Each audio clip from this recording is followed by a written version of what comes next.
그러나 현재 대한민국은 정부의 정책 실패로 인한 경기 침체에 더하여 코로나 방어 대책 실패에 따른 타격으로 서민 경제는 날로 위태로워지고 있습니다. 대한민국 정치에 이처럼 제1야당이 중요한 때가 없었을 것입니다. 국민은 하나입니다. 국민의 내 편으로 따로 나눌 수 없습니다. 국가의 총체적 위기 앞에 온 국민의 힘을 모아 전진하겠습니다. 이거 사법 절차가 완료되는 이후에 적절한 시점을 택해가지고서 이에 대한 제가 이 대국민 사과를 할 계획을 가지고 있습니다. 왜 안철수 씨에 대한 질문을 그렇게 많이 하는지는 이해가 가질 않아요. 안철수 씨 개인으로 볼 것 같으면은 앞으로 어떤 생각을 가지고서 정치 활동을 하는지 저는 전혀 알지를 못하고 알 필요도 없다고 저는 생각합니다. 네, 시작할 때는 미래통합당의 비대위원장, 그리고 오늘 100일을 맞은 오늘은 국민의힘 비대위원장이 됐습니다. 한 달, 100일 사이에 이렇게 이제 많은 것들이 좀 바뀌었습니다. 지지율도 좀 상당히 올라왔고요.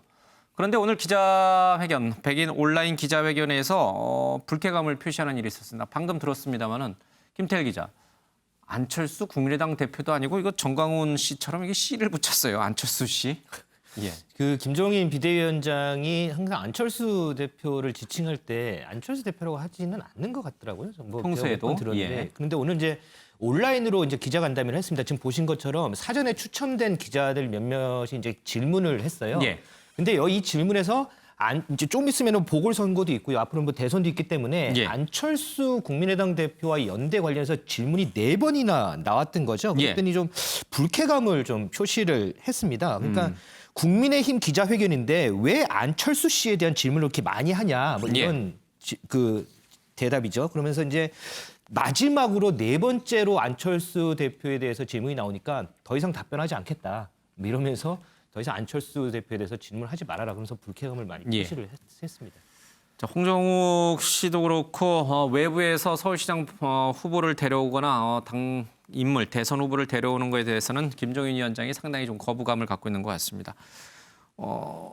최영호 고문님, 네. 이 당명을 국민의힘으로 바꾸니까 자꾸 기자들이 국민의당과 합당을 염두에 둔 거냐, 아마 이런 제 생각을 좀 갖게 되는 것 같아요. 그래서 오늘 기자회견에서도 자꾸 안철수 국민의당 대표와의 영입 가능성, 그걸 계속 물었는데 안철수 씨라는 말 한마디로 모든 걸 다 정리해버린 것 같아요. 네, 뭐 아직까지 지금 당 내에서 후보를 내야 되는 예. 지금 뭐 아주 숙명적인 지금 임무를 맡고 계시기 때문에 예. 그런 거고요. 지금 사실 뭐 100일 동안에 뭐 국민의당 뭐 그 미래통합당 뭘 잘했지 이제 돌아보면 사실 몇 개 없어요. 예. 그럼에도 불구하고 제가 그 사무처에 계신 분들하고 좀 얘기를 해보면 굉장히 김종인 대표에 대한 이 칭찬을 많이 합니다. 예. 그래서 딱딱 맥을 잡아서 좀 끊어줄 걸 끊어주고 해야 될 거 맡길 건 맡기고 예. 이런 식으로 하는데, 우리가 알기에 우리 김종인 이 대표가 굉장히 만기침남한다는 얘기를 많이 하는데 그런 모습이 많이 이제 자제가 됐고요. 그러다 예. 보니까 지금 소위 말하는 토대들이 좀 쌓이고 있는 듯한, 예. 원래 당에 가면 사무처 가보면은 그 당 분위기 나오거든요. 그래서 조금 더 활발해진 그런 당의 예. 분위기를 봤고요. 일단 당에서 지금 가장 급하게 생각하는 거는 서울, 부산 시장 선거를 어떻게 예. 치르는데, 거기까지 지금 계속적으로 이런 토대를 만드는 그런 부분들이 차곡차곡 진행되는 걸로 알고 있습니다. 알겠습니다.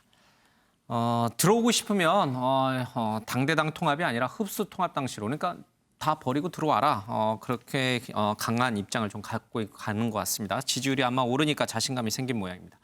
오늘 김종인 비대위원장의 언급 가운데 또 하나 눈길을 가는 것은 이명박 박근혜 전 대통령의 사법적 처리가 완료가 되면 사과하겠다, 이런 얘기였거든요.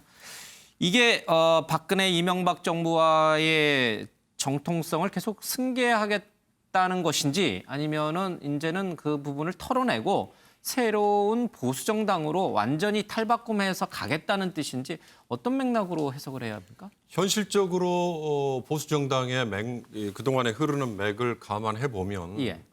전 정부 때 집권당이었던 그 관계를 끊을 수가 없죠. 저는 이번에 국민의힘이라는 당명이 떠오르면서 눈길을 끌었던 대목 중에 하나가, 언제부터 우리나라 보수 정당의 시작을 지금 제1야당으로 있는 자유통합당 그리고 그 전에 연원을 쭉 따라갔을 때 YS 때 3당 합당이더군요. 그러니까 민정당과 예. 당시에 YS 민주당 그리고 김종필 씨의 신민주공화당 이 셋이 합쳐져서 출범한 민자당부터 지금까지 쭉 이어져 오는 걸로 예. 그렇게 보는 것 같아요. 실제 또 그렇게 됐고요. 그런다면 이 전임 정부 이명박 정부와 박근혜 정부 때 집권당이었던 지금의 보수 정당이 이 전 정부와의 절연 이건 지금 불가능하다. 예. 그런 생각이 들고요. 김종인 위원장은 지금 100일 됐습니다만 공과가 분명합니다. 어찌됐든 지난 4.15 총선 때 지금의 보수 정당이 완패를 한 이유는 예. 극우 세력과의 어정쩡한 제휴였다면 그런 점에서 거리두기를 상당히 하고 있는 예. 그런 거에 대해서 지지율도 좀 올라간 것 같고 지지율이 올라간다는 얘기는 중도 세력들이 예. 지금의 보수 정당에게 기대를 할 수도 있다 이런 생각을 한 거 아닐까. 예. 뭐 구체적으로는 5.18 관련해서 가서 사과도 하고 기본소득이라는 개념을 오히려 더 적극적으로 끌어들이기도 하고 예. 김종인 위원장의 트레이드 마크입니다만 경제 민주화라는 얘기를 또 다시 끄집어내고 예. 뭐 이런 것들이 이제 다 이어져 있는 거고요. 다만 아쉬운 점이 하나 있다면 아무리 그렇다 하더라도 이분은 절차적 정당성이 부족한 예. 비대위원장이다. 이 비대위원장이 휘두를 수 있는 권한이라는 거는 예. 그 당의 당원들이 또는 전국위원회든지 여러 가지 대의기구의 위원들이 예. 부여해준 권한의 아주 일부에 국한하고 있다. 그런 예. 점에서 김정은 위원장이 언제까지 이 권한을 계속 행사할 거냐. 예. 이게 이제 앞으로의 과제일 것 같습니다. 예. 비대위원장이지 전당대회를 통해서 당권을 위임받은 당대표도 아니고 또 그렇다고 차기 당 대권 주자도 아니기 때문에 한계가 있다. 이런 얘기가 나오는 것 같습니다. 김태일 기자. 그러나 어제 김종인 비대위원장이 SNS 썼던 글 하나가 김종인 비대위원장이 직접 대선에 나올 수도 있는 거 아니야? 다시 이런 가능성을 열어놓고 있다. 이런 분석이 있어요? 예, 그 김종인 비대위원장 같은 예. 경우에는 여느 정치인과 다르게 SNS를 잘 하진 않죠. 그런데 예. 이제 어제 그 통합당에서 그 국민의힘으로 당명이 변경이 돼서 이와 관련돼서 SNS 글을 올렸거든요. 예. 그러니까 이름을 바꾸는 데만 그치지 않고 국민과 함께 진정한 국민의힘을 만들어 갈 것이다. 여러 가지 글을 올렸는데 예. 이게 이제 2017년 5월에 대선 관련해서 정치적 메시지를 낸 것 이후에 거의 근 3년 예. 만에 SNS 글을 올린 거예요. 이것 때문에 지금 김종인 비대위원장이 혹시나 예. 이 나중을 좀 보는 것 아니냐 이런 해석들이 좀 나오긴 합니다. 정청래 더불어민주당 의원이라든지 조혜진 국민의힘 의원은 김종인 비대위원장의 대권 출마 가능성을 상당히 좀 높게 보는 것 같습니다. 자, 다른 정치권 얘기로 좀 가겠습니다. 어제 국회 운영위에서 국민의힘 김태흠 의원과 열린민주당의 김진애 의원 간에 여러 옥신각신하는 모습이 있었습니다. 무슨 일이 있었는지 직접 먼저 화면을 보겠습니다. 김대지 국세청장 같은 경우는 기재위에서 의장 전입했다고 자기가 본인이 인정했어요. 그럼에도 불구하고 우리 채택해줬어요. 네, 미래통합당 잘했습니다. 끼어들지 마시고 비아냥 웃지 마시고 좀 조선님 최선입니다. 예 알아요. 끼어들지 마세요. 어디로 쑤시십니까? 왜 이렇게 와가지고 왜 손으로 됩니까? 제 자리로 오셔서 저한테 끼어들지 마 하면서 저를 뒤를 치셨습니다. 제 등을. 제가 여기가 아직도 그 불쾌한 얼얼함이 남아 있습니다. 불결한 손가락이 제 몸을 닿았다는 것에 제가 불쾌한 얼얼함이 계속 남아 있습니다. 거기서 남저 질의하는데 야지 놓고 그다음에 끼어들고 하는 이런 부분들이 올바르다고 봅니까? 어깨를 제가 2번 이렇게 살짝 손가락으로 댔는데 그 부분이 불쾌하다고 하면은 그 부분에 대해서는 제가 사과를 하겠습니다. 사과의 말씀을 전해주셔서 일단 감사하게 생각을 합니다. 저는 야지라는 표현은 저는 좀 이 속기록에서도 좀 빼주셨으면 좋겠다. 시청자분들은 어떻게 보셨습니까? 이 두 여야 의원, 여라고 하긴 좀 그렇죠. 열린민주당이니까요. 이 두 의원들의 이 신경전 말싸움이 글쎄요. 이 초등학교 수준이 아닌가 싶을 정도인데 요정 기자, 김진애 의원은 당연히 불쾌할 수 있다라고 생각을 하고 있어요. 그렇죠? 네, 이 예. 현장에서 뭐 어쨌든 불쾌했다면 사과한다. 그리고 뭐 예. 사과해줘서 고맙다라는 상황이 마무리되는 듯했으나 이 김 의원은 어제에 이어 오늘도 계속 불쾌함을 SNS를 예. 통해서 드러냈습니다. 어제는 습격당한 느낌의 불쾌감이 여전히 얼얼하다. 겉옷을 세탁기에 넣고 돌린다라는 글을 올렸고요. 또 오늘도 미래통합당이 새 당명을 지은 지 몇 시간 만에 있었던 일이다. 국민의힘이 바로 이런 것이냐라고 이제 비꼬기도 했는데요. 그러면서도 공개적인 사과라서 받아들이긴 했지만 사족 붙은 사과라면서 겨우 마감했다라고 예. 덧붙이기도 했습니다. 뭐 어찌됐든 이런 지금 상황을 지켜보는 국민들의 마음은 좀 썩 좋지는 않을 것 같습니다. 끼어든다, 야지논다, 톡톡 외치냐, 불쾌하다, 세탁기에 옷을 빨아야 된다. 저는 뭐 세탁기에 옷 빠르셨잖아요. 저는 뭐 이거 논평하면은 화장실 가서 양치질 해야 될 것 같습니다. 애들처럼 이렇게 그만하십시오. 예. 네.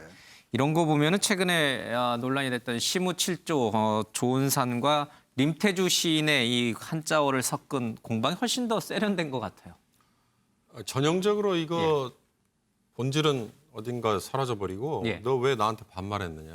너 왜 와서 툭 치냐? 예, 그거 가지고 서로 꼬리 물고 하다가 싸우는 건데 그게 또 국회 운영이라는 것도 저는 참 어찌 보면 좀 짜증이 나고요. 예.